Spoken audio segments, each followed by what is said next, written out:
विधानसभा रे केन्दुझर कंकाल घटना को नहीं हंगामा। मोहन सरकार को कटु समालोचना कले नवीन। विरोधी अभियोग जवाब रखिला शासक दल। विधानसभा गृह रे देखा मिलता प्रबल हट्टगोल एवं शाणित जुक्ति तर्क। प्रसंग थिला केन्दुझर सही अभावनीय कंकाल घटना।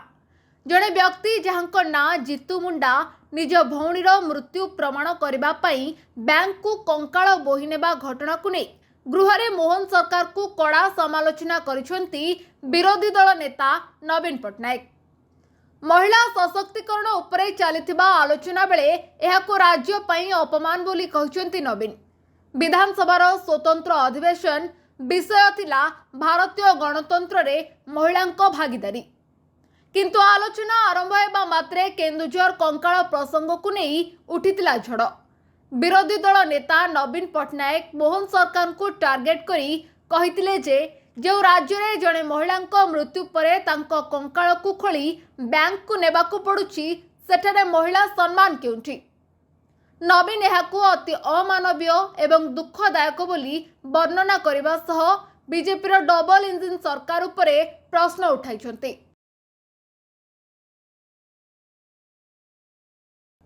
सूचना योग्य जे केन्दुझर जिला पाटणा ब्लॉक मल्लीपासी स्थित ओडिशा ग्राम्य बैंक रे निज मृत्यु भौणीर जमा टंका उठाइबा पई जड़े भाई को कंकाल नेबाकू पड़ितला।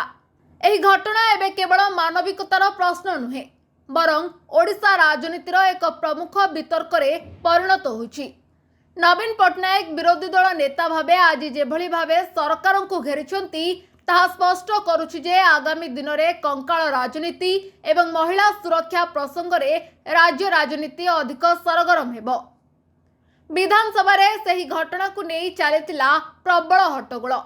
गृह रे महिला सशक्तिकरण उपरे आलोचना चलिथिबा बेले केन्दुझर सही हृदय विदारक कंकाल प्रसंग को नहीं सरकार को काठगड़ा को टाणिछन्ती विरोधी दल नेता नवीन पट्टनायक।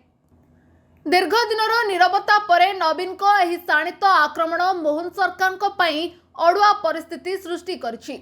नवीन प्रश्न करिसेंती जोंठी मृत्यु परे भी जड़े महिला को सम्मान मिलुनी सेठी सशक्तिकरणर माने कौन। सेपटे नवीन को एही अभियोग परे गृह रे कंपन सृष्टि होइतिला। बीजेपी पक्षरु पालटा जवाब रखी शासक दल कहिछि जे एहा व्यवस्थार त्रुटि एवं एथिपाई पूर्व सरकार मध्य दायी।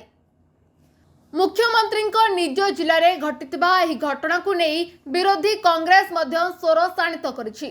केवल भाषण नुहे बरं नाराबाजी एवं हट्टगोल भितरे किछि समय पई गृह कार्य बाधाप्राप्त होइतिला। नवीन को आक्रमण परे शासक दल पक्षरु मध्य जवाब रखा जाइतिला।